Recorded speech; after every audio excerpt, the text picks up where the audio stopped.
Olá, gente, bom dia, tudo bom? Passando aqui só para avisar que daqui uns 2 minutinhos a gente já começa e eu chamo todos vocês aqui, tá?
Flávia, tá mudo.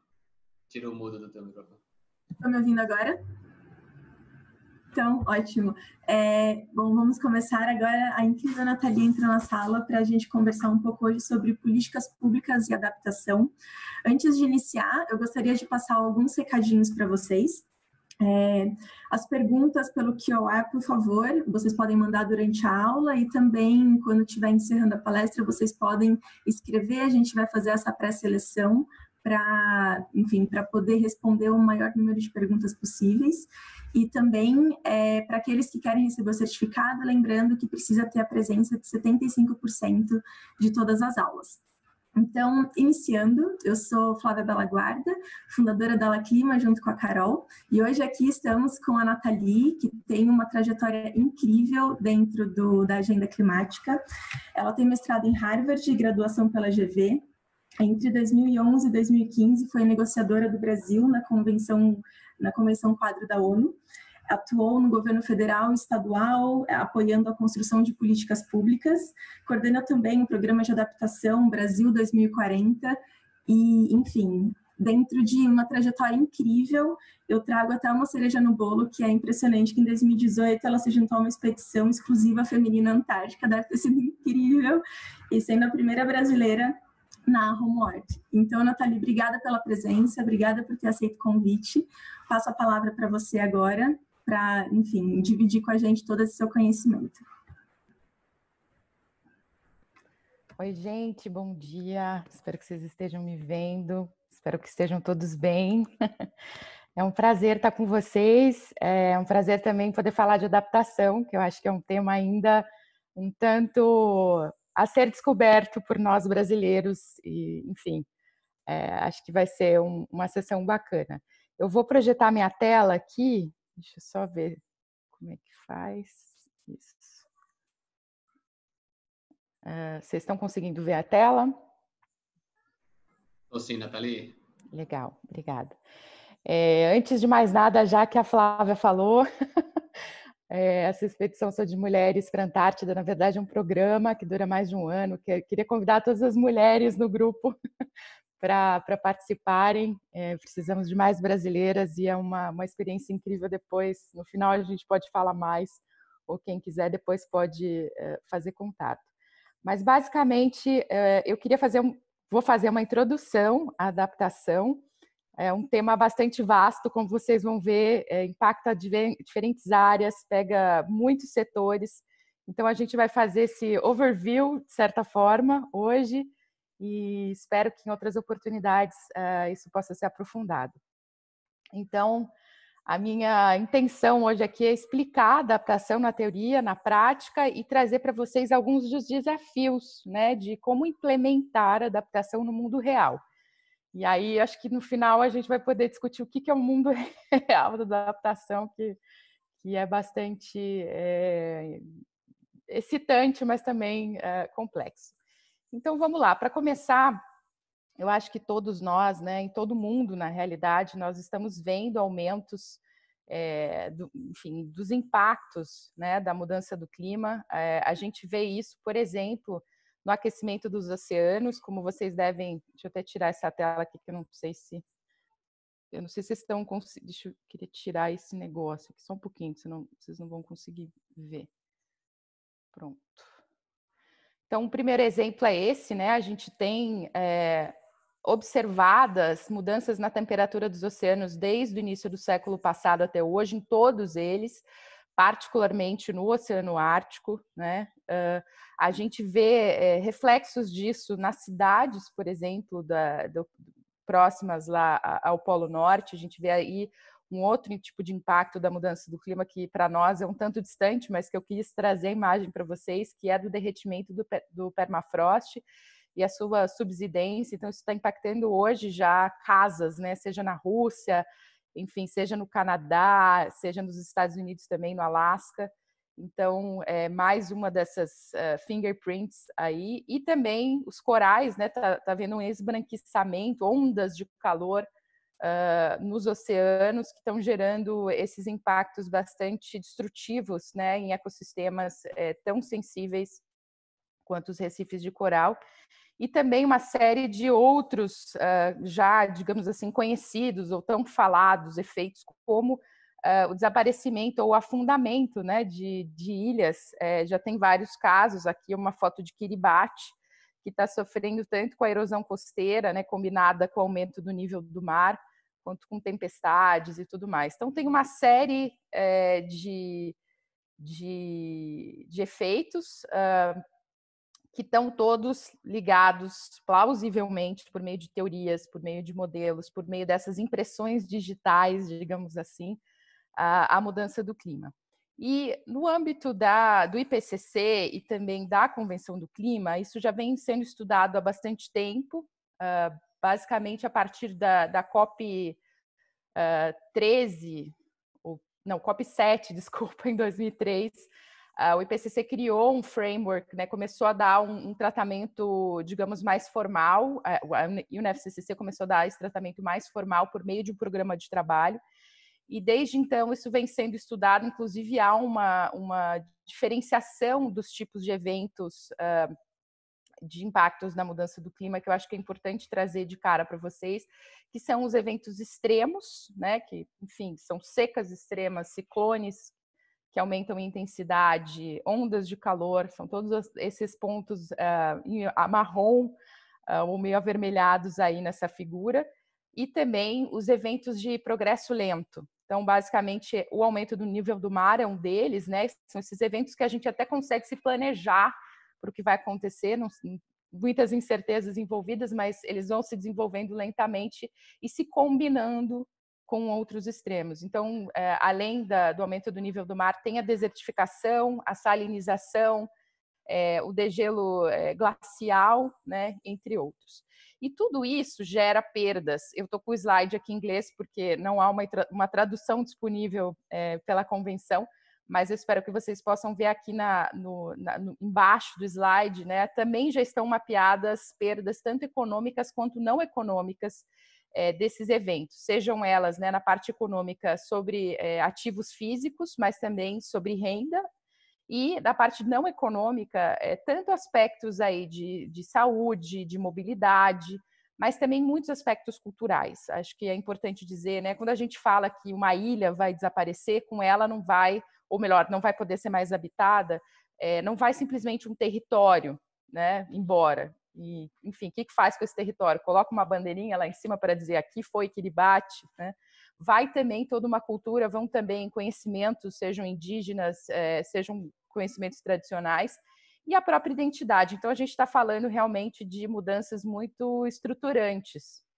E a forma como a gente pode, digamos, conceituar isso na economia tratando esses diferentes tipos de eventos a partir das suas intensidades como choques.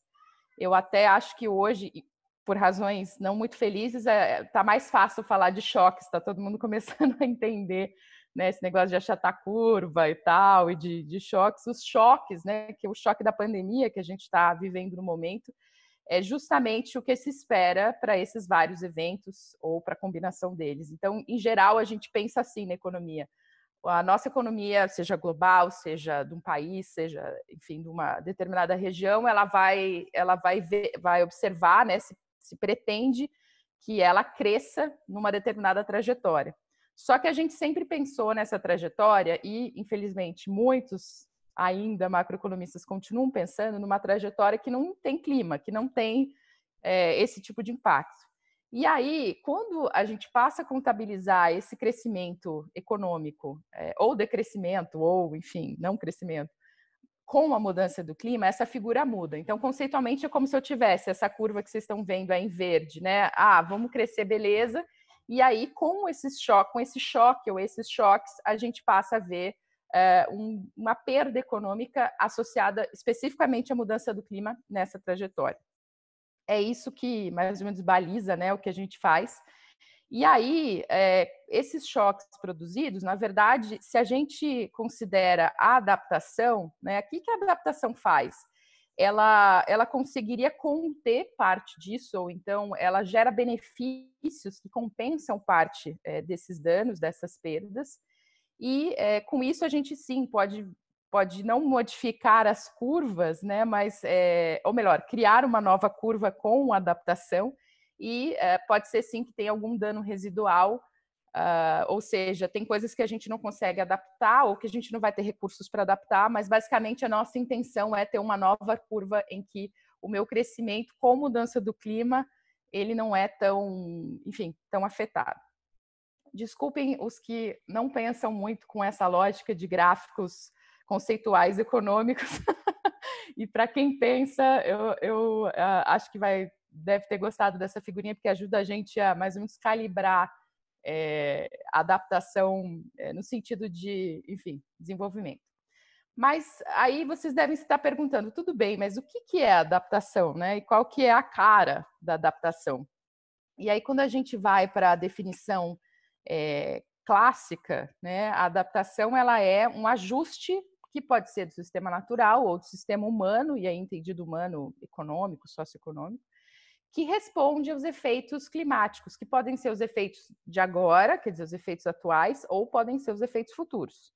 E aí, algo que em geral as pessoas não falam, mas que está na definição do IPCC de 2001, que a adaptação, ela visa moderar danos, mas ela também pode visar explorar oportunidades. E as pessoas, em geral, não pensam em mudança do clima como algo que pode trazer benefícios ou oportunidades, mas sim, a adaptação ela pode, inclusive, ajudar, enfim, caminhar nessa direção. Eu vou dar depois alguns exemplos aqui para que vocês entendam. E aí, assim, a adaptação ela pode ser praticada em diferentes níveis. Pode ser desde o nível do indivíduo até o nível de ecossistemas. Então, o que é o do indivíduo? Por exemplo, se eu tenho inundações cada vez mais, enfim, difíceis com uma cidade como Belo Horizonte, ou como São Paulo, ou como Rio de Janeiro, eu, como indivíduo, posso adotar determinadas medidas na minha residência, né? Ou eu mesmo posso mudar de região, eu posso deixar de morar numa área que está, enfim, mais sujeita a esse tipo de coisa. E é uma decisão individual minha, não vai parar a inundação. O problema vai continuar existindo lá, mas eu posso fazer alguma coisa. Ainda que, em geral, quando a gente pensa em adaptação, a gente está pensando num sentido mais de bem público, que bens públicos eu posso gerar, né, para poder conter ou para fazer adaptação coletivamente. E aí, claro, eu estou falando, a gente fala de escalas maiores, sejam bairros, sejam cidades, sejam estados, sejam países, regiões e assim por diante. E, digamos, no extremo, a gente falar de adaptação dos ecossistemas. Eu trouxe antes o exemplo ali dos corais, né? Quer dizer, como é que eu faço para que os corais, que provêm também uma economia do mar, super importante para algumas regiões, para que eles tenham alguma condição de se adaptar. Então, isso requer, obviamente, uma ação coletiva. O que a gente está vendo mais e mais, com essa mentalidade de que a gente pode se adaptar, é que está mudando a percepção de risco climático. Então, antes as pessoas pensavam no risco da mudança do clima como uma coisa lenta, que ia acontecer daqui muitas décadas, daqui muito tempo, e cada vez mais essa escala temporal está se achatando, está ficando mais perto, mais próxima da gente. Então, as pessoas estão começando a perceber mais, entender mais, e aí sim se sentindo mais confiantes para fazer alguma coisa, né? E, bom, tem vários conceitos aí que estão associados, né, à adaptação. Eu não coloquei todos aqui, senão vocês iam talvez se perder, porque são muitos, mas alguns dos importantes conceitos são o de risco, que eu acabei de mencionar, de resiliência e de vulnerabilidade. Basicamente, o que vocês precisam saber sobre eles são o seguinte: vulnerabilidade é o quanto eu sou capaz ou incapaz, né, de lidar com esses efeitos adversos da mudança do clima. Então, claro, pessoas que têm menor renda, que, enfim, estão expostas, né, em regiões mais expostas, elas são mais vulneráveis. E pessoas com mais rendas, países que têm maior renda, eles são menos porque eles conseguem lidar melhor com o problema, né? O conceito de resiliência, que tem aí suas raízes tanto na física quanto na biologia, ele tem mais a ver, também tem a ver com essa capacidade, né, de se absorver essas perturbações, mas é no sentido de se eu consigo voltar ao que eu era, né, ou, enfim, se não volto ao que eu era, mas eu volto melhor do que eu era diante de um choque. Então, também é bastante usado, mas, enfim, varia conforme o caso, a aplicação, a sua relevância ou não. E o terceiro, que é o risco climático, que tem se tornado cada vez mais importante, particularmente porque depois de um relatório especial do IPCC sobre extremos em 2011, entrou na linguagem, adaptou, na verdade, a literatura científica sobre esse tema. Em 2014, com o 5º relatório de avaliação do IPCC, se firma de fato como o conceito, digamos, mais relevante, que é basicamente isso: a probabilidade, né, de um evento ocorrer e o seu impacto. Então, em vez de eu só falar se eu consigo lidar ou não com o problema, ou seja, dos vulneráveis ou da minha resiliência, que é um tanto difícil medir na prática, o risco ele é mais matemático, né? Ele coloca mais para a gente assim, baixa probabilidade, mas alto efeito, que é a história dos tais cisnes negros, aí, como a própria pandemia, né? Então, risco baixo, quer dizer, probabilidade baixa, mas impacto muito grande, né? Então, um risco importante. Ou, às vezes, algo que é muito provável que aconteça, como inundações de larga escala, mas se a gente já estiver preparado, enfim, dependendo de outras condições, vai ser menos chocante, por assim dizer. Essa é a figura que foi trazida no IPCC em 2014, no 5º relatório de avaliação, que mudou essa concepção, que até então a adaptação era muito a vulnerabilidade, vou lidar com a minha capacidade adaptativa, e ele começou a trazer a vulnerabilidade, a exposição e o perigo como elementos, né, que interagem para gerar risco e, eventualmente, produzir impactos. O que eu acho interessante, a gente fala um pouquinho de vulnerabilidade há pouco, mas perigo, a definição tem a ver com as ameaças que estão postas no ambiente. Então, em geral, é muito difícil a gente conter os perigos, né? A gente eliminar esses perigos. Por exemplo, o aumento do nível do mar, a gente hoje já está locked, né? A gente já está atrapado aí num determinado nível, aumento do nível do mar, mesmo que a gente zere as nossas emissões a partir de agora. Então, já existe um nível de perigo instalado ali que a gente pode modificar um pouquinho, mas está dado, né? Assim como os extremos, a gente não, enfim, não sabe, né, quando que vai acontecer um extremo. A modelagem, inclusive, é muito difícil, mas a gente pode tentar, de certa forma, interagir, intervir ali. A exposição já é um pouco diferente. A exposição, tanto quanto a vulnerabilidade, são itens em que eu posso praticar intervenções e posso tentar reduzi-las, né? E é um pouco sobre isso que eu gostaria só de fechar essa parte mais conceitual. A gente, quando fala de adaptação, eu posso trabalhar em várias dimensões. Eu posso trabalhar na dimensão de lidar melhor com as causas da vulnerabilidade. Então, um exemplo assim, redução de pobreza. Redução de pobreza é, sim, uma forma de adaptação, né? Porque eu estarei lidando com as causas da vulnerabilidade. Eu vou depois aqui contar para vocês que se eu estiver fazendo um programa de combate à pobreza e disser que isso é adaptação sem considerar nada de clima, aí também não vale, né? Mas, em certa medida, quando a gente fala de lidar com as causas da vulnerabilidade, a gente está reduzindo, a gente está reduzindo o risco e promovendo uma medida, de certa forma, adaptativa. Tem vários exemplos, né, de ações hoje que já vão nessa direção, que usam essa abordagem. Então, por exemplo, tem programas na África, diversos programas que estão trabalhando muito assim com as mulheres pastoras, por exemplo, mulheres agricultoras, dando a elas, né, conhecimento, rede de apoio, ou mesmo, por exemplo, dando cabras para essas mulheres fazerem o pastoreio, porque aí elas são, enfim, animais, enfim, entram num sistema ali produtivo mais interessante, que dá mais renda, e com isso elas conseguem se sair melhor quando há eventos climáticos extremos, como secas prolongadas, tá? Então, tem vários exemplos desse tipo, foram bancados inúmeros projetos ao longo dos anos aí pelo Fundo de Adaptação, entre outros, para isso. Outros 3 enfoques que a gente talvez fale ainda menos, principalmente no Brasil, mas que são altamente relevantes e que estão se sobressaindo em diferentes regiões, são os seguintes. Um é a questão de construir capacidades adaptativas.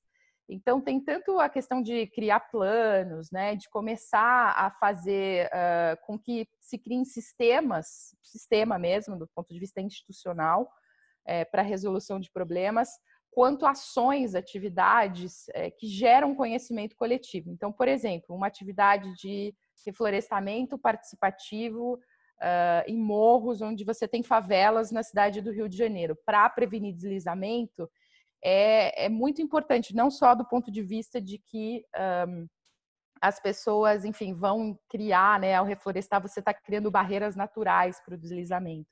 Mas você, junto com isso, né, dessa ação, você vai estar promovendo por exemplo, não ocupação de novas encostas. Então, esse envolvimento, obviamente, é importante, porque ele evita o risco futuro de, eu limpei a encosta, coloquei lá vegetação, então alguém agora pode ir lá morar. Não, você está evitando esse problema. Então, é meio óbvio, mas é algo absolutamente difícil de se fazer na prática,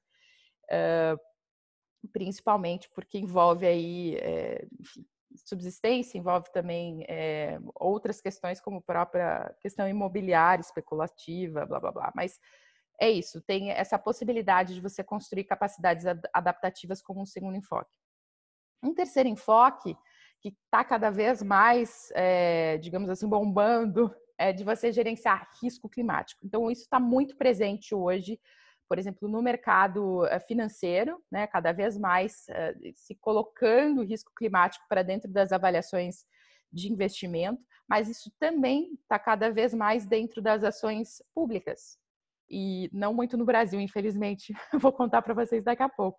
Mas em vários países, em vários níveis de governo, você começa a incorporar cada vez mais tanto os dados climáticos atuais quanto os futuros. Um exemplo que eu participei é um projeto que envolve municípios costeiros em Moçambique, que basicamente colocou dentro da base carturária, escriturária e, enfim, de habitação do país, ou melhor, das cidades costeiras, a possibilidade de, quando a pessoa vai lá dizer que ela quer comprar ou construir um imóvel numa determinada área, ela já sabe quais são os riscos climáticos a que ela está exposta, e ela já sai de lá com uma lista de recomendações para sua adaptação. Ou seja, Moçambique, um dos países mais pobres do mundo, consegue fazer isso. Eu acho que outros, tal qual o nosso país, conseguiriam fazê-lo. Uma última abordagem para adaptação, que é a mais difícil do meu ponto de vista, é o confronto à mudança do clima. A palavra é essa mesma, porque aqui a gente está falando, por exemplo, de eventos climáticos muito diretos e difíceis, como, por exemplo, o esbranquiçamento dos corais, e que você tem que atuar para mexer, né, na exposição dos corais e tentar, de certa forma, remediar aquilo que está interferindo na sua capacidade ecossistêmica de funcionamento e tudo mais. Isso está sendo feito hoje com muita ciência, é muito caro, as pessoas não necessariamente têm ainda medidas adaptativas assim tipificadas, mas isso está sendo tentado e, enfim, é um tipo de adaptação bastante cara porque já não, né, já se passou o ponto da prevenção, já é a remediação. Então, aqui o que eu quis dar até agora para vocês são mais os insumos conceituais e também essa percepção de que nós temos muitas áreas, né, muitas formas, na verdade, de promover a adaptação. Daqui em diante, eu quero migrar com vocês para uma outra coisa. A primeira, eu vou dar agora uma chuva de exemplos reais, concretos, com fotos, de coisas que já estão acontecendo. Então, qual é a cara da adaptação hoje, tá? E eu vou fazer isso mostrando para vocês também as diferentes formas de adaptação. Então, deixa eu começar por esse exemplo aqui da adaptação antecipada. Quer dizer, uma vez que eu sei quais são os nossos riscos futuros, eu ajo sobre eles, quer dizer, me preparo para esses riscos. O exemplo que eu dou aqui para vocês vai ser uma foto de um empreendimento, da maquete de um empreendimento real, tá? Um exemplo real que chama Monad Terrace, é um empreendimento de apartamentos de 1,5 milhão até 14 milhões de dólares em Miami, e que ele já enfim, o edifício é totalmente voltado já à adaptação. Então, você tem desde elevação, ele está elevado em relação ao nível do mar futuro, tá? Ele tem, enfim, toda essa parte de vidro que a gente consegue ver na maquete já é para suportar furacões de categoria 5, ele está com a fundação selada em concreto para poder tirar água, enfim, a arquitetura adaptada a cenários futuros, tanto de aumento no nível do mar como de outros eventos climáticos, tá? E por que os caras de Miami fizeram isso? Tem, enfim, uma história longa que eu poderia contar para vocês, mas long story short, hoje, quando as pessoas vão comprar casas, vão comprar apartamentos em Miami, em geral, elas já se perguntam se é seguro viver ali pelos próximos 30, 40, 50 anos. Então, isso já movimentou o mercado imobiliário. É mais complexo do que isso, depois eu vou trazer mais coisas, mais dados de Miami aqui, mas eles já se colocaram, né, esse empreendimento em particular, nessa direção de, bom, eu preciso continuar vendendo apartamentos, eu vou fazer então já considerando essa preocupação e a possibilidade de gestão, pelo menos de parte desses riscos. A gente tem também a adaptação reativa, quer dizer, quando eu já tenho impactos observados no momento atual e eu implemento medidas como, por exemplo, essa que vocês estão vendo atrás, é uma pessoa que está fazendo um mini dique para proteger da erosão costeira. Em Moçambique, lá, o que está acontecendo, assim como em outros lugares, inclusive no Brasil, ainda que, enfim, aqui não seja tratado como ainda mudança do clima, lá eles estão tendo problemas porque está tendo muita erosão e está entrando muita água, então está tendo intrusão salina, né, de áreas agricultáveis e tudo mais, então eles estão perdendo área onde fazem agricultura para o mar por conta dessa combinação de aumento do nível do mar e tempestades e ressacas e tal. Então, eles começaram a desenvolver tecnologias ditas indígenas, ou seja, tecnologias locais que eles mesmos, enfim, criaram, como esses mini-diques que barram, né, a entrada da água e, na verdade, são super interessantes porque eles viram tanques de piscicultura. Então, o pessoal pode continuar, pode retomar as terras agricultáveis e também criar uma nova atividade que é a produção aí de peixes. Então, é bem legal, mas ela está reagindo a algo que está acontecendo agora. A gente tem adaptação pública, então, nesse sentido de mudanças que precisam beneficiar muitas pessoas e que o mercado geralmente não vai ter interesse em reproduzir, né? E que dependem de políticas públicas. Então, um exemplo clássico é o engordamento de praias. Isso já foi feito em vários lugares do mundo, independente da mudança do clima, em várias praias aí do Brasil. E isso é uma medida bastante agora necessária, né? Necessária, enfim, é uma opção, mas tem se mostrado bastante interessante. Aí a gente tem a adaptação privada, que é legal, porque é um pouco do que eu falei antes para vocês, de de que as pessoas podem fazer por conta própria. E aí aqui é um caso de Bangladesh, que os caras lá, essa questão da intrusão salina é provavelmente o pior lugar assim, onde isso está acontecendo, porque está contaminando, né? A água salgada vem, a água salobra vem e entra nos corpos de água doce. Então eles estão com um grave problema lá de abastecimento. Mas algumas figuras estão olhando para isso com outros olhos. Então, aqui é um caso de um plantio de arroz nessas áreas que foram inundadas. E é interessante porque foi um privado, foi lá, tá, fez o seu plantio e está, enfim, produzindo nessas novas condições. Gente, eu estou passando vários exemplos, eu sei que é muita coisa, mas qualquer coisa também. Flávia, fique à vontade para me interromper. Vou seguindo aqui, a gente vê também a adaptação no seguinte sentido, gente, como eu falei antes, de reduzir danos. Então, por exemplo, uma casinha lá em Bangladesh também, eles sempre fizeram a casa indígena, enfim, tradicional daquele jeito ali, que vocês estão vendo mais com as fibras, né, com as palhas, e agora tem adaptações a isso com outro tipo de material, mas você vê que a casa está elevada, então é literalmente para moderar dano, tá? E aí, finalmente, eu vejo oportunidades também com a questão da adaptação, porque tem vários exemplos, mas um deles, concretamente, é que com o aumento da temperatura, a gente também vê em várias regiões o aumento da insolação, então da capacidade aí também de aproveitamento via energia solar, né? Na Espanha, isso está sendo feito, e no Brasil existe uma conversa já de alguns anos, acho que de mais de 5 anos, de empreendedores, de cientistas. O próprio Carlos Nobre lá atrás falava que seria muito interessante que a gente pudesse aproveitar, né, essa situação, que obviamente ninguém gostaria que nós tivéssemos que enfrentar, mas há questões aí a serem aproveitadas como insolação. Então, essa é uma oportunidade. E aí, aqui, deixa eu ver se eu consigo colocar vocês devem estar vendo. O que é isso? Isso aqui é a costa leste americana, de 1967 até 2014. E vocês vão vendo uma mancha, né? As manchas aí começam roxas, elas estão mais ao sul e elas vão migrando para o norte.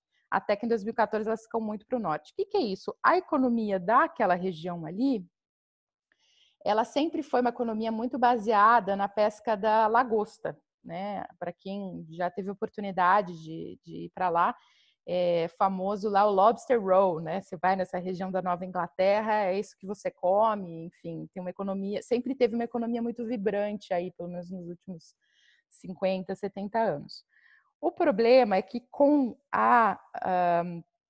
o aumento da temperatura do oceano, o que está acontecendo no Atlântico Norte é que essa temperatura mais alta ela está fazendo esses animais migrarem para as regiões mais altas, ou seja, para as regiões mais frias. Então, eles estão saindo da região ali mais baixa até o Golfo do Maine. E o que acontece? Por que eu estou trazendo esse exemplo aqui para vocês? Porque tem um problema sério, quer dizer, quem sempre pescou, quem sempre viveu da lagosta, não está conseguindo viver. Eu até visitei regiões ali algum tempo atrás, os barcos estão parados, as pessoas não conseguem mais pescar, não tem mais ali lagosta para pescar. E, ao mesmo tempo, nas novas áreas, quer dizer, nas regiões onde você está tendo uma reprodução mais saudável e mais constante, as pessoas estão podendo aproveitar. Então, aqui a gente tem um mix da oportunidade e da necessidade. A oportunidade para quem agora, por enquanto, vai poder pescar lagosta, e a necessidade daqueles que já vão ter que fazer uma diversificação econômica. Isso não é simples, existem outros casos, aqui no Brasil mesmo, a gente sabe de algumas regiões, por exemplo, produtoras de flores, no interior da Bahia, que estão passando por uma situação muito parecida, só que lá não tem benefício, porque não está migrando a floricultura, por enquanto, para outro lugar. Eles não estão conseguindo mais produzir flores, porque nos últimos 5, 10 anos houve um aumento na amplitude de dias secos. Então, é muito difícil a adaptação nesse caso, tá?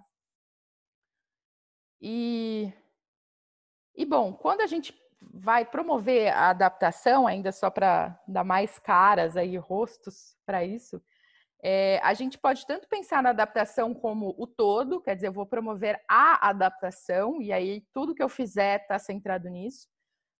Um exemplo aqui, de novo, aí dos Estados Unidos, acho que é muito rico para a gente em exemplos, é que depois de alguns dos grandes furacões, né, que houveram por lá, o governo federal teve de implementar uma política de gestão e redução dos riscos bastante radical, porque eles perceberam que, enfim, o mapa de risco tinha mudado, né? Tinham várias áreas ali que não dava mais para permitir que as pessoas vivessem, são muito expostas. Então, eles adotaram um programa de compra de terras para remover as populações vulneráveis. É bastante delicado, mas é um tipo de adaptação, digamos, como principal. E a gente tem também a adaptação como um componente, então é muito a ver com infraestrutura. Então, imagine que eu vou fazer uma ponte, eu tenho que fazer essa ponte de qualquer forma, e aí eu posso fazer essa ponte do jeito que ela era antigamente, vai dar errado, como nesse caso aqui de uma ponte lá em Leeville, nos Estados Unidos, ou eu posso fazer uma ponte planejada com elevação. Então, eu estou adaptando a minha obra, né, usando um pouquinho de adaptação para isso ocorrer. E aí, para finalizar, tem dois tipos de adaptação clássicas. A hard, que é essa coisa das obras, né? E a soft, que em geral as pessoas acham, o hard deve ser o difícil de fazer e tal, o soft deve ser o fácil, ao contrário, a meu ver. O hard é quando você já tem uma decisão de fazer uma obra, aí você tem que adaptar os parâmetros para a mudança do clima. Mas o soft, né, que são essas medidas mais políticas, né, de política pública, são em geral onde se envolve mais negociação, é mais complicado. E aí eu trouxe até aqui na esquerda para vocês uma matéria do New York Times contando que, particularmente depois do furacão Sandy lá, eles tiveram uma dificuldade enorme de atualizar o mapa de áreas de risco à inundação, porque ninguém quer aparecer no mapa como área de risco, certo? Então, há todo um processo político aí, que por mais que a gente tenha ciência nos mostrando que, enfim, áreas inundáveis são áreas inundáveis, as pessoas, obviamente, não querem ter suas propriedades desvalorizadas e assim por diante. Então, as medidas soft, em geral, são muito mais hard do que se pensa. E para finalizar, quando a gente fala de adaptação costeira, né, eu estou trazendo muito exemplo costeiro aqui, porque é onde eu estou vendo mais até desenvolvimento e avanço nessa pauta. As medidas adaptativas são muito já conhecidas, então, em geral, são 3 categorias. Ou é o recuo, né? Então, eu vou recuando em relação ao nível do mar, em relação à erosão. A acomodação, quer dizer, eu vou construindo casas mais altas, enfim, vou colocando piscicultura, que é o caso dos mini-diques, ou então a proteção, que é o engordamento das praias, né, que é eu fazer muros de proteção, ou então eu fazer, de fato, quebra-mar, que é super caro. E, enfim, todas essas medidas, quando adotadas, elas já geram uma série de benefícios, tá? Inclusive, enfim, de valorização imobiliária. Então, o mercado precifica já a adaptação, eu tenho até os dados para Miami e Nova York, varia assim, de 2% a 15% o aumento do valor da propriedade quando essas medidas são implementadas. E aí, gente, a última cara da adaptação, que é a mais delicada, que vem sendo tratada em inglês com o nome climigration, no português seria uma climigração, né? São esses casos aí, como essa praia em que as pessoas viveram ali felizes por muito tempo, mas que hoje não tem mais a mínima condição de serem habitadas. E aí, quando as pessoas saem dessas áreas, né, todo o processo, inclusive, de sair é muito delicado, porque uma coisa é elas serem retiradas, outra coisa é elas mesmas falarem, a gente precisa sair daqui, né? Envolve construção de consenso, envolve, enfim, bastante difícil, mas já está acontecendo em várias áreas indígenas, tanto no Alasca, quanto, enfim, no Pacífico, né? A gente está vendo, enfim, vários lugares do mundo em que esse assunto tratado como recuo manejado está sendo colocado. E para que vocês entendam bem, qual que é um dos medos que essas populações, né, que estão tendo que sair tem é que assim, poxa, eu vou sair, alguém vai vir e vai ocupar. E é verdade, esse risco ele é real, né? Então, parte do processo não é só a saída, mas é o que acontece depois disso. Então, se cria um parque, se gera uma área ali que, enfim, que se diz, olha, aqui foi uma comunidade feliz, assim, assim, assado. Então, uma série de implicações aí para o próprio direito, né, à habitação, direito à cidade, direito, enfim, direitos de outras ordens. Bom, tudo que eu falei aqui são combináveis, né? Em geral, ninguém vai fazer só um tipo de adaptação ou outra. E tem que também lembrar que a gente já tem casos, minha finalização aqui com Roterdã. Roterdã, isso aqui é a fala de um agente público lá que falou, a gente não pode continuar construindo diques mais e mais altos, senão daqui a pouco a gente vai viver atrás de muros de 10 metros. E Roterdã, o que eles fizeram foi instalar um mega portão marítimo, uma mega barreira, que essa aqui na foto, para vocês verem a dimensão de uma pessoa dentro dela. Aqui ela é do tamanho mais ou menos da Torre Eiffel, cada uma dessas partes. E eles elevaram, o porto de Roterdã já está elevado, eles estão super bem ali preparados, caso venha um extremo forte aí enfim, de ressacas ou de intrusão. Mas eles há muito tempo já sacaram que não dá para viver dessa forma, que não dá só para a gente fazer o hard, a obra, né, o pesado.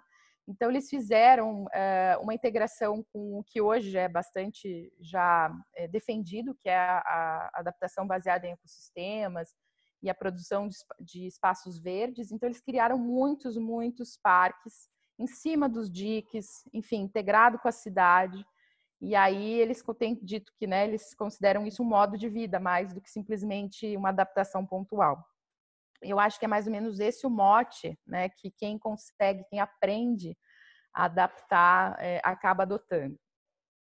E aí, assim, eu passada essa fase toda de dar milhões de exemplos para vocês, espero que esteja sendo útil. Tem 2 pontos assim para abordar. Um deles, que a gente poderia passar muitas horas, mas não temos muitas horas, é como que faz a adaptação, e aí trazendo para o caso do Brasil. E, por fim, tem a questão internacional, das negociações, que eventualmente, se não der tempo, a gente pode abordar nas perguntas, tá? Mas como é que faz? Então, o primeiro passo, quando você quer fazer a adaptação, é que você tem que olhar cenários climáticos. E aí, assim, gente, cá entre nós, quando eu comecei a trabalhar nessa área, eu ficava muito incomodada, porque todo mundo falava de ciência, que tem que aplicar a ciência, que tem que ouvir a ciência, mas quem foi lá e viu um modelo climático? Depois vocês me contam aqui se alguém já foi ver e como é que é. Não é um bicho de 7 cabeças, mas a gente precisa olhar os cenários climáticos para, de fato, poder dizer, não, eu consigo, eu vou fazer alguma coisa a respeito, tá? Aqui é um composite de vários cenários que o nosso INPE, rodou em escala já regionalizada, então eles pegaram os modelos globais, que, enfim, estão na escala, enfim, global, e foram trazer para uma escala muito menor, de 20 por 20 quilômetros. Fizeram isso para 2 modelos. E aí, a conclusão deles para o Brasil, foram várias, mas tem 2 principais. Uma, olhando já para o final desse século, tem a ver com o aumento da temperatura. Então, vejam na figura aí da esquerda, um aumento muito expressivo da temperatura, principalmente na região centro-oeste, tá? Isso considerando esses 2 modelos climáticos e 2 cenários para cada modelo. Cenário 4,5, que é moderado, RCP 4,5 e RCP 8,5. E por outro lado, a questão das chuvas. E aí, para quem nunca viu o modelo climático, nunca olhou para cenários, qual que é a dificuldade dessa modelagem? Né? Que temperatura, em geral, os modelos eles conseguem concordar. Então, todo mundo diz, não, a temperatura está subindo, vai subir. Nenhum modelo climático hoje diz que não vai subir, tá? Daqueles reconhecidos pelo IPCC. Agora, a chuva, a precipitação é muito mais difícil de modelar, então não necessariamente os modelos eles concordam. Mas quando a gente faz um composite, é isso, a gente precisa compor vários modelos para ver, enfim, as diferentes tendências. O que se aponta em linhas gerais para o nosso país é uma mudança de chuva no sentido negativo para a região mais a norte e um aumento de chuva para a região sul-sudeste. que é o que vocês estão vendo na figura direita. Então, vocês podem ver ali de São Paulo para cima, tudo mais marrom, né? Ou seja, uma diminuição de chuvas, e para baixo, aumento. Então, o primeiro passo é entender isso. Qual que é o segundo passo? É olhar, bom, e o que eu faço com essa informação de chuva? Né? Então, a gente olhou, eu coordenei um estudo junto com o Sérgio Margulis, na Secretaria de Assuntos Estratégicos da Presidência da República entre 2013 e 2015. A gente contou com os melhores cientistas, os melhores grupos de pesquisa brasileiros.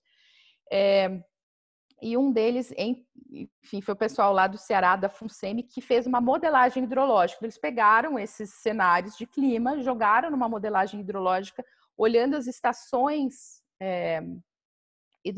hidrológicas, hidrometeorológicas de todo o país. E aí eu vou passar aqui só porque eu acho que todo brasileiro deveria saber desse fato. As estações até 2040 já apontam, né, mudanças, segundo os nossos modelos, importantes. Cada uma dessas linhas que vocês estão vendo são um cenário de um modelo climático. E vocês podem ver aqui no centro, né, dessa figura algumas estações em que o modelo gera aumento, né, anomalia positiva, ou seja, aumento das chuvas, e o resto do mundo tem redução. Isso, para 2041, 2070, você vê mais aumento de chuvas, mas 2071 a 2099, vocês podem ver, por exemplo, Itaipu, que é literalmente a zona onde fica a usina hidrelétrica de Itaipu, com aumento projetado de até 20%. E aí vocês podem olhar, por exemplo, Belo Monte, Tucuruí, Teles Pires, Tapajós, Santo Antônio, todas elas com uma redução muito grande em todos os cenários, né? Guardem essa informação, tá? Por quê? Porque uma vez que se olha cenários, se olha o que vai acontecer com precipitação, que é fundamental para, eu diria, todos os setores da economia, a gente passa, então, a fazer aquela curvinha que eu mostrei no começo para vocês, né? Quer dizer, como é que esse setor ia se comportar quando a gente achava que não tinha um mundo mais quente, de clima mais incerto, e como é que ele vai se comportar com o clima. E aí, vou colocar para vocês como é que o pessoal da agricultura usou esses dados, tanto os cenários climáticos quanto hidrológicos, para uma cultura que é a da soja. Então, o pessoal da Embrapa rodou isso está disponível online, eu vou depois dar o site aqui para vocês. Eles fizeram melhores e piores cenários para a soja. Vejam lá que o que está em rosa e amarelo em projeção para 2020, 2050, 2070. Eles previram uma queda na área de baixo risco, ou seja, a área que hoje é uma área boa para plantar soja, ela pode reduzir até 40%, gerando um prejuízo aí da casa dos bilhões, tá? Então, a Embrapa, o que ela faz com essa informação? Ela passa a indicar para o produtor onde plantar, onde não plantar soja e as outras culturas que estão colocadas ali embaixo, mas ela também passa a informar o próprio acesso ao crédito. Quer dizer, mais e mais vocês vão começar a ver que o plano safra ele vai ser guiado por isso. Então, daqui a pouco não adianta eu querer plantar soja numa determinada região, lá de Minas Gerais ou mesmo do Mato Grosso do Sul, que não vai ter recurso para isso. O governo não vai poder apostar dessa forma. Então, as implicações começam a aparecer. Uma implicação para um outro setor, por exemplo, para o setor de zona costeira, isso aqui foi feito pelo ITA para nós naquela época, olhando cenários, dos valores imobiliários. O que acontece se eu sei que tem esses cenários climáticos, hidrológicos, aumento do nível do mar? Então, tem uma desvalorização imobiliária muito grande porque o mar avança em cidades como Rio de Janeiro, né, e Santos. O que vocês veem aqui, o cálculo do pessoal do ITA à época foi de uma área de 124 bilhões de reais hoje, ou seja, imóveis, né, que está já projetado como alta vulnerabilidade. Então, isso muda bastante. E aí, assim, o que você faz com isso? Eu falei de cenários, riscos e tal, mas aí entra a adaptação em si. Então, é a hora que você fala, bom, já entendi, já vi impacto, quais são as opções que eu tenho, né? E aí você tem tanto que detectar as medidas, como todas aquelas que eu falei para vocês antes, como também priorizar, porque são várias as opções. E aí o que é preciso é eleger critérios. Eu posso eleger critérios baseados, por exemplo, em se eu vou me arrepender ou não de fazer, né? Se é urgente ou não, se é algo que é publicamente fácil a aceitação ou se tem um custo político muito alto. e assim por diante, né? Então, por isso que quando eu falei lá atrás do recuo manejado, do managed retreat, se eu adotar um critério de custo político e aceitabilidade pública, ele é muito difícil de fazer, mas, por outro lado, se eu adotar por urgência, grau de risco, princípio da precaução, ele é uma grande opção, né? Então, em geral, a gente aplica isso sobre um rol de medidas selecionadas e também tem que levar em conta algumas coisas aqui, tipo ganha-ganha, gerenciamento flexível e uma adaptação. Por que isso parece só teoria, mas é muito prático? Por exemplo, quando a gente fez esse estudo Brasil 2040 lá na presidência, o pessoal da energia, o pessoal da COP da UFRJ fez uma avaliação dos cenários, né, das opções de adaptação para o setor energético brasileiro, e eles viram que uma das melhores coisas que a gente poderia fazer para adaptar o nosso sistema, ou seja, para ele continuar funcionando tal qual ele funciona hoje, seria colocar mais carvão na matriz. Claro que não foi uma opção ideológica deles, foi uma opção técnica, é o que está ali disponível, né? Eu tenho muita hidrelétrica, como eu mostrei antes para vocês, as hidrelétricas, principalmente no norte do país, tendem a não ter a mesma capacidade de funcionar, as vazões vão reduzir muito, então eu preciso de um backup. E o backup que hoje já está em voga, infelizmente, é a entrada de carvão e térmicas, enfim. Isso seria uma mal adaptação, né, pessoal? Porque a gente colocaria emissão de fósseis, né, na nossa matriz, que a gente não quer sujar para não ter que adaptar mais. Então, assim, isso, é uma decisão não trivial, mas que eu tenho que ter cuidado para, ao tentar resolver o problema, não criar outro. E aí, assim, tem ainda essa questão de quando fazer a adaptação. Acho que esse é o ponto mais difícil de tudo. Eu tenho que fazer agora, então isso aqui veio lá do pessoal que trabalhou com a gente em infraestrutura portuária, o pessoal do ITA. Eu faço já, tipo, gestão do mangue, né, em diferentes lugares. Eu tenho que fazer já a gestão do mangue, eu tenho que recuperar esses mangues logo e não vai ter arrependimento. Eu não vou depois falar, nossa, recuperei demais os mangues, né? Já outras coisas que são muito caras, eu tenho que pensar melhor, eu posso me dar o luxo de esperar um pouco, ter mais informação. Então, enfim, algo que é tão corriqueiro, né, na tomada de investimento público se aplica aqui para adaptação também, com um diferencial de que a gente não tem recurso hoje abundante para fazer adaptação, então a gente tem que ser bastante estratégico. Bom, deixa eu até tomar um gole aqui, porque para finalizar, eu tenho mais uns 5 minutos, Flávia? Isso mesmo, mais uns 5 minutos no máximo para a gente entrar para as perguntas. Então vamos lá. Essa é a parte mais exciting aqui. Desculpa deixar ela com tão pouco tempo, mas se não entender o que é adaptação e o que tem imposto para o Brasil, a gente não consegue nem olhar para essa área. Obviamente, qual é a parte mais difícil de adaptar? A decisão política. E aí um caso real aqui vivido no Brasil. Em 2015, quando a gente fez todo esse programa, imagina, a gente estava no alto nível de governo, foram rodados todos esses estudos, a gente chamou os tomadores de decisão para a mesa. Isso aqui é uma foto de uma reunião em janeiro de 2015. Esse senhor que está falando, ele era um poderosíssimo secretário do Ministério de Minas e Energia. E quando a gente mostrou para ele os dados, principalmente aqueles dados das vazões que eu mostrei antes para vocês ali, né, das estações hidrometeorológicas, ele falou exatamente o que está aqui, tá? Nem tirei, nem pus nenhuma palavra na boca dele. Ele falou, eu estou totalmente chocado, porque isso muda tudo. Isso muda o planejamento energético hidrelétrico brasileiro. E ele falou também que isso afetaria o Project Finance, tanto do que eles estavam planejando, quanto do que eles já estavam fazendo, como a hidrelétrica de Belo Monte, porque ela teria uma redução muito expressiva aí da sua capacidade, tá?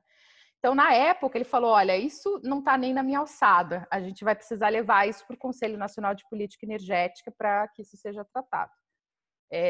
Ao final, isso não foi levado dessa forma, mas a empresa de planejamento energético e o próprio Ministério de Minas e Energia, eles passaram eles adaptaram parte do seu processo de planejamento de longo prazo para considerar cenários what if, né? Esses cenários, e se acontecer isso, e se acontecer aquilo. E a gente vê cada vez mais uma narrativa, ao menos, de que existem riscos climáticos. Eles não saem falando por aí, falando, a gente mudou a nossa forma de pensar, porque é muito difícil. E o que é difícil, gente, são essas duas coisinhas aqui. É que a estacionariedade, ou seja, séries históricas, né, com previsibilidade, elas já não servem mais. Aquilo que sempre foi usado para o planejamento, que era o olhar para trás com séries de 100 anos, não está mais funcionando. E aí é muito difícil para as pessoas que sempre trabalharam, né, na parte hidrológica, na parte energética, enfim, todos os setores, falarem, cara, então aquilo que eu não sabia não serve para mais nada, né? Ou não serve tanto. Então é muito difícil adotar isso como premissa e também é muito difícil gerenciar incertezas. Em geral, nós, seres humanos, a gente sempre quer deixar para depois, vai enrolando, né? E o dilema é esse: faço depois e pago mais caro, ou faço agora sem ter certeza do benefício futuro. Eu não sei se meus 5 minutos deram, mas para tentar colocar para vocês, assim, a gente, no campo de legislar a respeito, ainda está na infância. O melhor exemplo, eu acredito que vem dos Estados Unidos, mas de algo que foi repelido, inclusive, que é um plano e uma executive order, né, uma espécie de decreto que foi adotado em 2013, na gestão Obama, em que eles passaram para todos os investimentos públicos feitos pelo governo federal americano considerar os cenários futuros de clima. Então, tudo isso que eu contei para vocês aqui, toda essa historinha do que a gente tentou e estava tentando fazer no Brasil, isso lá eles conseguiram consolidar numa executive order. Infelizmente, o Trump repeliu essa executive order há 2 anos atrás. Mas é o exemplo que a gente tem de como lidar com essa questão, tá? E por fim é isso, aqui os casos de Miami e também de Nova York, só que são medidas adaptativas já implementadas, a gente já está vendo a precificação disso, ou seja, você começa já a ter os benefícios, tanto os benefícios para quem está nessas áreas, que começa, enfim, a ter mais adaptação, o próprio imóvel começa a ganhar valor, também para os próprios políticos, né? E também para a própria sociedade, é claro que tem um aumento na resiliência. E aí, para fechar, nas negociações internacionais, vou fechar com esse slide aqui, no Acordo de Paris, se adotou uma meta global de adaptação, que é o artigo 7º, tá, do Acordo de Paris. Queria fechar dizendo o seguinte: o que é essa meta global de adaptação, né? Porque adaptação, cada um, como eu falei aqui, cada um vai fazer. Se eu não fizer, o outro não vai me encher o saco que eu não fiz. É diferente da lógica de mitigação. Mas por que 195 países se juntaram para colocar uma meta para isso? Porque cada vez mais a gente está vendo que se todo mundo aumentar a sua resiliência, todo mundo aumentar a sua capacidade de gestão de risco, a gente vai ter crises, ou melhor, menor exposição a crises sistêmicas. Né? Um pouco da coisa da pandemia. Se todo mundo tivesse preparado para lidar com a pandemia, a gente não estava vendo todo esse alastramento, né? A gente tinha alguma capacidade de gerenciar esse risco, de transferir esse risco. A adaptação funciona mais ou menos nessa mesma lógica. Então, quanto mais a gente aumentar a resiliência, o estoque de ativos resilientes no mundo, melhor para todo mundo. E é um pouco disso que o Acordo de Paris trouxe. Então, vou parar por aqui. Muito obrigada. Desculpem a chuva de exemplos e coisas e estou super à disposição agora para as perguntas e para a gente conversar. Oi, Nathalie, obrigada pela apresentação. Recebemos muitos elogios, muitas pessoas agradecendo, que foi excelente. Algumas delas falando que podiam passar o dia inteiro te ouvindo. Então, não foi uma chuva de informação, foi muito bom. A gente recebeu várias perguntas. Eu compilei algumas para tentar, enfim, para tentar responder todos vocês. O exemplo que você trouxe em relação a essa política do Z, ou até da zona costeira, ou até mesmo do empreendimento, né, que ele já olha para um viés mais adaptativo, tem uma pergunta que fala que qual o papel ou a importância das seguradoras e da exigência de seguros para a tomada de decisões sobre empreendimento, e ainda nessa linha, eles querem saber qual é o nome dessa política, como eles definiram quem estava em risco, quem não estava, como que eles definiram as terras que eles iam comprar. Teve bastante interesse nesse exemplo. Legal. São assuntos correlatos. Vou começar pela última pergunta e volto para as seguradoras como em geral. É o Programa Nacional de Seguro para Enchentes, National Program for Flooding Insurance. É um programa antigo, e eles, junto desse programa, eles trabalham na lógica da gestão de risco. Então, o que eles fazem? Eles tentam ativar medidas de prevenção de risco, né, e também de compensação quando tem inundações, como em Nova Orleans, enfim, em outros lugares. E aí, essa medida de ter um programa específico para comprar as áreas foi uma medida, digamos, pós, né, desastre. Foi depois para evitar novos desastres futuros. O que aconteceu é que os Estados Unidos acabaram gastando muito dinheiro com isso. Inclusive, o programa ficou deficitário na casa de 20 bilhões de dólares. Por quê? Porque as pessoas, estava muita gente no lugar errado e assim as seguradoras, né, as seguradoras e as seguradoras já não seguram mais essas áreas, já falam, não, a gente não tem porquê, né, a gente não consegue mais fazer esse tipo de intervenção ali. Então, esse programa público fez isso dessa forma. Eu não sei exatamente, não sei o detalhe dos critérios que eles adotaram lá em Nova Orleans, mas a base do que eles fazem normalmente são esses mapas de risco de inundações. E é por isso que eu mostrei aquele exemplo de Nova York, né, do New York Times, é tão delicado. Porque o mapa de risco até o desastre era um.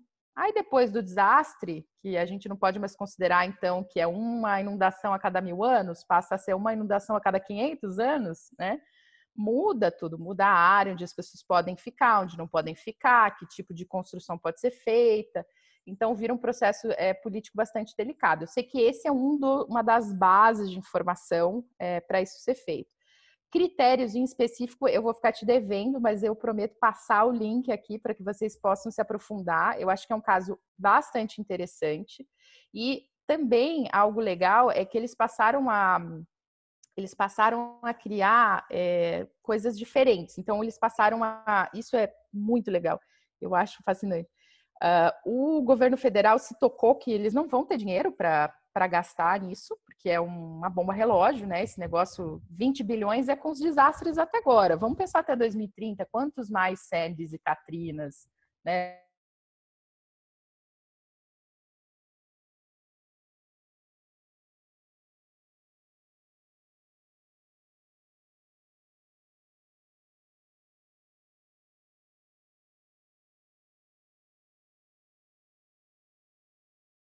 Ops, alô? Oi, tô aqui. Oi, Acho que voltei. deu uma travada. Eles passaram a fazer um programa de transferências fiscais para os estados e municípios. Então, os estados e municípios que adotam medidas adaptativas, eles passam a ganhar uma transferência fiscal, então eles ganham um prêmio. Por que o governo americano está fazendo isso? Para reduzir uma ação preventiva, para reduzir lá na frente o que eles vão ter que desembolsar caso, enfim, mais áreas sejam inundadas, mais pessoas percam suas residências. Então, é um modelo bem interessante. Eu posso depois passar os links aqui para a Flávia, para o Caio, enfim, para a Caroline, e é legal. O papel das seguradoras, né, que era outra pergunta. Olha, as seguradoras, elas são um exemplo fascinante, né, porque a seguradora, ela trabalha tanto na mitigação quanto na adaptação. Então, ela vai segurar quem está, enfim, vai tentar transferir o risco, né, entre muitos, e ao mesmo tempo, como é que ela faz para ter dinheiro para bancar isso? Ela investe. Então, a gente está vendo uma movimentação muito, muito legal, quer dizer, não devia dizer legal, necessária, que estão começando a desinvestir. A AXA, né, a AXA, ela, por exemplo, desinvestiu de carvão, porque ela fala, como é que eu vou continuar segurando aqui o povo para, enfim, diminuir risco climático, ao mesmo tempo eu estou lá botando dinheiro onde está aumentando o risco. Então, a AXA, ela está atuando dessa forma, eles têm essa responsabilidade. E do ponto de vista dos impactos da mudança do clima, já há algum tempo as seguradoras estão dizendo que um mundo até 2 graus, eles conseguem segurar ativos e tal. O mundo de 3, 4 graus, eles dizem que é uninsurable, ou seja, não dá para... é inassegurável, né? Então, eles estão se movendo bastante, a gente está vendo cada vez mais produtos financeiros de seguros. Tem muita coisa desse tipo sendo pilotada na África e na Ásia, talvez até pela própria cultura de gestão de riscos, né, particularmente nos asiáticos, e bastante coisa na agricultura. porque é isso, a galera da agricultura anualmente, né? A gestão do risco é a cada safra, a cada produção. Então, um exemplo legal, assim, é do pessoal da African Risk Capacity, que é um facility que foi criado por vários países africanos junto com o Banco Africano de Desenvolvimento, e eles criaram o próprio mecanismo de seguros deles. Então, para no caso de desastre, enfim, na verdade, no caso de quebra de safra em uma área, eles poderem, todos os países envolvidos, eles equilibram ali, bancam os prejuízos conjuntamente. Então, é um campo bem fértil, tem muita coisa legal acontecendo. Legal, obrigada. Vou seguir para finalizando as perguntas, que a gente já está encerrando, mas as dicas de referências bibliográficas, por favor, envie. Muita gente pediu para a gente as dicas de livros sobre isso, textos sobre o tema, onde eles podem encontrar o estudo do Brasil 2040 e as referências dos estudos que você apresentou nos slides. Assim, muita gente pediu. Agora, trazendo um pouco mais para o âmbito Brasil, olhando para a adaptação, muitos comentaram, né, por que aqui no Brasil a mitigação ela tem uma força maior do que a adaptação, como que as NDCs tratam a questão da adaptação aqui no Brasil e se existe alguma cooperação nessa linha norte-sul para auxiliar o desenvolvimento dos países, enfim, como o Brasil. Pergunta Olha, fácil, né? é que, na verdade, a pergunta me incita uma resposta triste. O Brasil começou a trabalhar muito tarde com adaptação comparativamente. Não que a gente não tenha coisas já de bastante tempo, temos projetos brilhantes. Um projeto chamado Adapta Sertão, que desde a década, enfim, de 2000 está aí, é um projeto belíssimo no sertão nordestino. O governo sempre fez alguma coisa, mas o que poderia explicar que a mitigação tenha tanto relevo e a adaptação não? Um é que a gente realmente contribuiu bastante, né, com as emissões oriundas do desmatamento. Então, é algo que a gente precisa resolver e é muito urgente, talvez mais urgente que a adaptação ao longo desse tempo, que a gente ainda não resolveu. Então, tem uma competição aí que, enfim, a gente precisa resolver o desmatamento até para abrir espaço para tratar de outras questões. Porém, o campo da adaptação também ele foi um pouco negligenciado pelo Brasil, e aí aproveito para responder algumas das outras perguntas. Foram criados inúmeros mecanismos no mundo, desde o Fundo de Adaptação, o próprio Green Climate Fund está bancando propostas de 150 milhões, 200 milhões de dólares para adaptação, está incluindo para a parte de criar produtos financeiros também, seguros. E o Brasil adotou durante muito tempo uma postura, principalmente nas negociações, de que a adaptação é um problema de país pobre. A adaptação eu deixo para os insulares, a adaptação eu deixo para os africanos, não quero disputar protagonismo na agenda de negociação disso. Isso nos colocou, por um lado, aí, né, enfim, a reboque do que foi acontecendo, não nos metemos muito, mas nos atrapalhou, porque a gente não foi em nenhum momento colocar recurso, não foi pegar recurso do Fundo de Adaptação, dizendo que não, a gente não é um país pobre, então a gente não vai pegar. Poxa, a Indonésia, que é uma das 10 maiores economias do mundo, tal qual o Brasil, pelo menos era, tem projeto pra caramba no Fundo de Adaptação. Eu faço revisão técnica dos projetos do fundo e, meu Deus, cada rodada eles pegam pelo menos uns 10 projetos. E aí, quando você não se dispõe a implementar esse tipo de coisa, você não cria capacidade, né? Porque esses projetos de cooperação são para isso, são para você levantar a bola dessa história e para você realmente aprender fazendo. Então, a gente não fez até agora, não quer dizer que não possa fazer, pelo contrário, acho que muito pode ser feito. Em termos de mecanismo Sul-Sul, o único caso que eu vejo de mecanismo Sul-Sul bastante interessante que o Brasil promoveu foi da Embrapa. A Embrapa fez um mecanismo que eu não consigo mais recordar o nome, mas era um mecanismo de matching entre pesquisadores brasileiros e africanos, e que passava aí por essa questão do aprendizado, né, de como gerir os riscos climáticos ou agroclimáticos. Então, a gente tem um caso importante. Mas isso também foi ali nos idos daqueles anos em que a cooperação com a África estava muito em alta, que já não é mais o caso, tá? Indo para duas perguntas mais finais. Uma é em relação ao viés mais jurídico de adaptar. Enfim, quais seriam medidas jurídicas que você estaria como necessárias? que já existem ou que podem ser desenvolvidas para que a gente consiga até criar uma escala dentro disso. Eu vou pedir para você encerrar falando um pouco da expedição. Tem algumas pessoas perguntaram e estão bem interessadas em saber como que elas podem participar. Olha, com relação à pauta mais jurídica e, enfim, de desenvolvimento de jurisprudência, eu diria, eu acho que a gente está na hora de fazer isso, assim, na hora certa, tá? Porque o mundo aprendeu bastante nessa agenda e nós, no Brasil, a gente pode fazer uma espécie de leapfrogging aí, sair de onde a gente está, que é um ponto meio morto, no momento em que tudo que foi feito no Brasil nos últimos anos parou ou foi engavetado, tá? Tudo isso que eu falei para vocês está circulando em termos de informação, mas a gente não tem nenhuma área hoje dentro do governo federal cuidando disso. Os estados estão se movimentando, então, por exemplo, o estado do Mato Grosso, estou trabalhando com eles para a gente tentar criar uma estratégia de adaptação lá. Eu sei que a Flávia trabalha com várias cidades, né, Flávia? Vocês também no campo municipal estão tentando avançar bastante com isso, mas está faltando normativa, está faltando regulação disso, tá? E aí, o exemplo lá do Obama, que eu dei de 2013, é um ótimo exemplo de como é que você começa a abordar essa questão, quer dizer, trazendo para dentro das tomadas de decisão pública os riscos futuros, mas tem uma série de outras coisas. Agora, eu acho que isso depende, assim, tem pouca literatura em português sobre o assunto, muito pouco. Eu vou passar para vocês, mas a maioria das coisas vão ser em inglês, ou mesmo em espanhol. Então, eu acho que está na hora, e eu super gostei da pergunta, agradeço quem a fez, está na hora da gente criar aí um grupo, pessoas que se juntem para realmente atacar e elevar essa questão. Sobre a expedição, em poucas palavras, existem 2, 3 grandes problemas hoje, né, para a humanidade resolver. Um deles é esse, mudança do clima. Um outro deles é a desigualdade de gênero. E um terceiro, que regiões tão maravilhosas como a Antártida, por conta do clima e outras coisas, estão sobre risco de colapso, né? Então, essa expedição, ela une esses 3 pontos com um programa que dura um ano.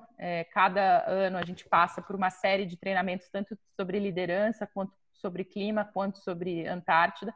E a Antártida é um pano de fundo, mas a gente acaba indo para lá, faz uma expedição de 21 dias, e só mulheres. Eu fui com 90 mulheres, agora as expedições são de 100 mulheres, e passa também por como você fomentar a colaboração, principalmente entre nós. Então, é um programa bastante transformador. O site é um nome meio complicado, Homeward Bound. Eu posso passar depois também, não sei, acho que eu posso passar para o Caio.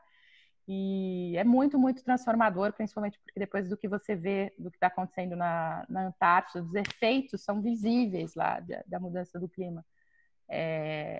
Você nunca mais é a mesma pessoa. Então, eu vou parar por aqui, agradeço bastante. Se vocês quiserem me encaminhar as perguntas, eu teria o maior prazer em responder aí por e-mail, e estou à disposição tanto no Twitter quanto no LinkedIn, enfim, fiquem à vontade. Maravilha. Obrigada, Nathalie, pela sua disponibilidade, pela excelente apresentação. A gente recebeu muitos mais elogios enquanto você estava respondendo as perguntas. Tem mais algumas, mas todas trazendo um pouco mais para um viés da iniciativa privada e adaptação. A gente tem uns minutinhos finais, eu posso fazer mais uma, e pediram para passar o seu e-mail também, se não for problema, se a gente pode ligar para a rede. Muito sobre o que você disse, né, que esse é um momento muito importante e um momento certo para a gente poder desenvolver essas políticas. A Laclima está aqui para isso. Então, a Laclima, ela vem com o objetivo de conseguir agregar cabeças pensantes no mundo do jurídico para que a gente estude mais a pauta, debata assuntos, crie literatura em português, principalmente, para que a gente auxilie o Brasil nesse desenvolvimento. Então, uma última pergunta, talvez, para fechar.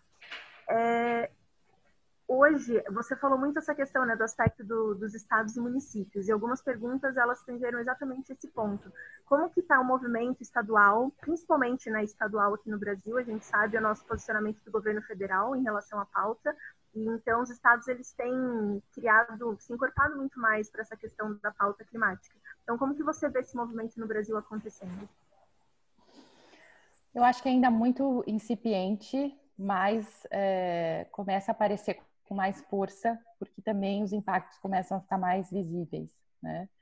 E eu acho também que tem um ponto que eu não mencionei na apresentação, por absoluta falta de tempo, que mais e mais está aparecendo como uma ameaça à litigância.